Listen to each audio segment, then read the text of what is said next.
அனைவருக்கும் வணக்கம். இப்போ என்ன நியூஸ் போகுதுன்னா, வெளிநாட்டிலேருந்து ஃபோன் கொண்டு வந்தால் பதிவு செய்யணும் அப்படின்னா, அப்போ வெளிநாட்டில் இருக்கிறார்கள் தாங்கள் பாவிக்கிற ஃபோனை கொண்டு வந்தால் இங்கே இந்த சிம்மை பாவிக்கலாமோ அப்படியான விஷயம். மற்றது ஈஸி கேஷில் நிறைய மோசடிகள் நடக்குது. இப்போ அதுக்கு இந்த பதிவு செய்கிறதுக்கும் என்ன சம்மந்தம் இருக்குது. மற்றது இந்த இலங்கையில் ஃபோனுகள் ஒவ்வொரு கடையும் ஒவ்வொரு விலையில் விற்கினோம்.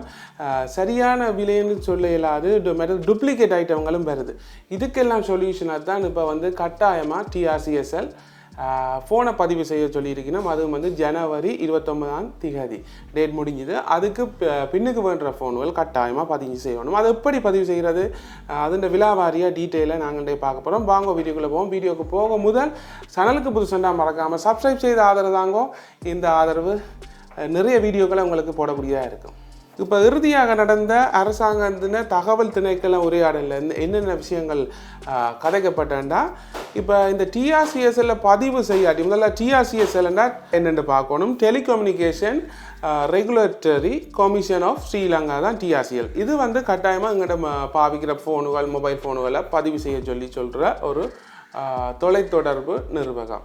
இப்போ இங்கே முதலாவதாக சொல்லியிருந்த அந்த உரையாடலில் பண மோசடிகள் நடக்குது. அதாவது ஈஸி கேஷ்னு சொல்கிறது இந்த டயலாக் நடத்துகிற ஒரு காசு டிரான்சாக்ஷன். அதாவது இப்போ பேங்கை தவிர்த்து ஈஸி கேஷ்ன்னு ஒன்று இருக்குது. உங்களோட மொபைல் நம்பருக்கு உதாரணமாக பேபால் மாதிரி ஈஸி கேஷ்ன்னு இருக்குது. அப்போ அதில் காசு ஆக்கள் ஃபோன் நம்பருக்கு காசு சென்ட் பண்ணலாம். அதில் என்ன மாதிரி மோசடி நடக்குமென்னா, இப்போ ஒரு ஆள் உங்களுக்கு கால் பண்ணி சொல்லுவார், உங்களுக்கு நிறைய வின் பண்ணி இருக்கிறீங்க, கொஞ்சம் கிளியர் பண்ண வேண்டி வரும், பெரிய பார்சல் ஒன்று வந்திருக்கு, இதுக்கு கொஞ்சம் காசை நீங்கள் பே பண்ணினீங்கன்னா உங்களுக்கு இந்த பார்சலை நாங்கள் அனுப்பி விடுவோம்ண்டா. அப்போ அப்படியானது பாமர மக்களை டார்கெட் பண்ணி அப்படியான மோசடிகள் எல்லாம் நடக்குது. அப்போ கால் பண்ணி சொன்னோன்னே நடக்குமெண்டா, இவையல் காசை அனுப்பினா பிறகு இவையலை ட்ராக் பண்ண முடியாமல் இருக்கும். என்ன காரணம்னா, இவையல் கொண்டு வந்த ஃபோனுகள் பாவிக்கிற ஃபோனுகள் வெளிநாட்டிலேருந்து இறக்குமதி செய்யப்பட்ட ஃபோனுகள்.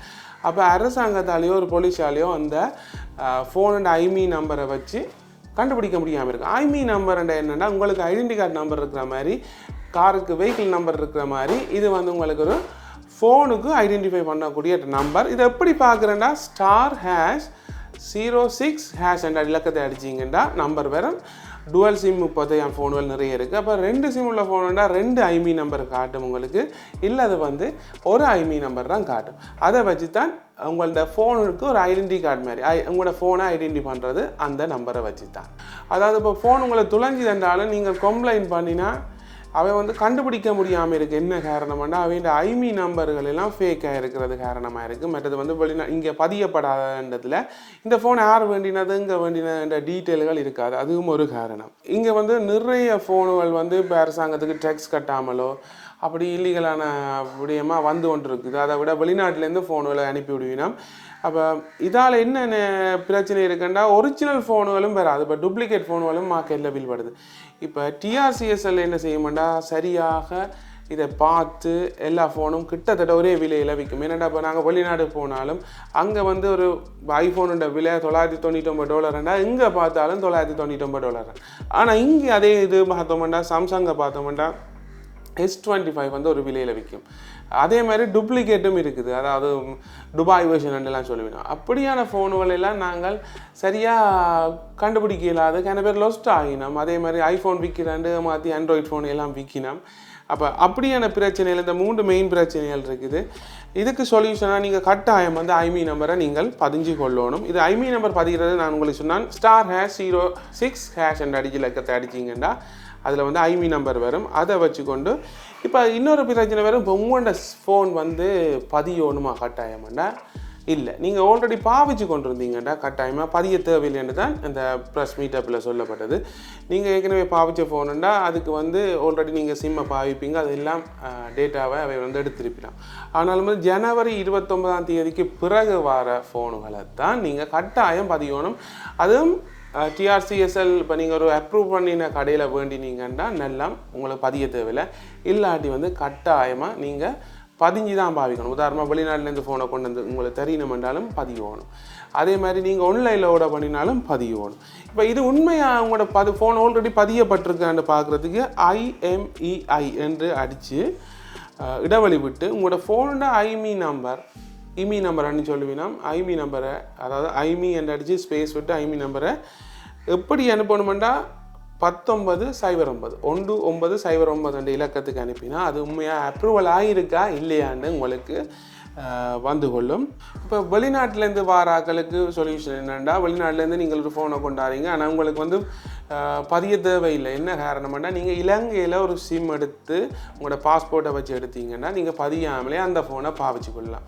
ஆனால் இது நீங்கள் ஒரு ஆளுக்கு வந்து கிஃப்டாக கொடுக்குறீங்கன்னா அதுக்கு கட்டாயமாக அந்த பில் டீட்டெயில் எல்லாம் தேவை, எங்கே பர்ச்சேஸ் பண்ண இவ்வளோ காசுக்கு வேண்டினா அந்த டீட்டெயில் எல்லாம் தேவை, அதை கொடுத்து நீங்கள் பதிஞ்சு கொள்ளலாம். அடுத்ததாக நாங்கள் பார்க்க போகிற விஷயம் வந்து இப்போ எப்படி இந்த டிஆர்சிஎஸ்எல்ல இதை நீங்கள் பதியணுமென்று நீங்கள் போனால் டிஆர்சிஎஸ்எல்ன்னு அடிச்சிங்கன்னா ஒரு வெப்சைட் வரும், நான் உங்களை சைட்டில் போடுவேன். அதில் போயிடணுன்னா முதலாவதாக பாருங்க, இதில் போட்டிருக்கு, மேலேயே போட்டிருக்கு தனிநபர்களுக்கான இண்டிவிஜுவல் ஐமி ரெஜிஸ்ட்ரேஷன், தனிநபர் ஐமி பதிவு 3 மொழியிலையும் போட்டிருக்கீங்க. அதை கிளிக் பண்ணினீங்கன்னா ஒரு ஃபார்ம் ஒன்று வருது. இந்த ஃபார்மை நிரப்ப வேண்டி வரும். நீங்கள் அதில் ஃபார்மில் முதலாவதாக கேட்டது நேம் ஆஃப் அப்ளிகேஷன், உங்களுடைய பேரை போடுங்க, உங்களுக்கு பேர். அடுத்ததாக போஸ்டல் அட்ரஸ், உங்களோட விலாசத்தை போடுங்க, அட்ரஸை போடுங்க. அடுத்த இமெயில் போட சொல்லி கிடைக்கிறேன். அடுத்ததாக உங்களோட ஃபோன் நம்பர், நீங்கள் பாவிக்கிற phone number, national identity card number, அதோட ஐமி நம்பர். நீங்கள் முதலே சொன்னால் டுவல் சிம் போனண்டா 2 ஐமி நம்பர் இருக்கும், இல்லை சிங்கிள் சிம்மெண்டா ஒரு ஐமி. அப்போ ஃபர்ஸ்ட் ஐமி நம்பரையும் என்டர் பண்ணணும், செகண்ட் ஐமி நம்பரையும் என்டர் பண்ணணும். அதோட சப்மிட் கொடுத்துட்டிங்கன்னா அந்த ஃபார்மில் இருந்து அவைகளுக்கு டேட்டா கிடைச்சிடும். இந்த தகவல் பிரயோசனமாக இருந்தால் கட்டாயமாக ஆதரவு தரணும் நினச்சா லைக் பண்ணுங்க.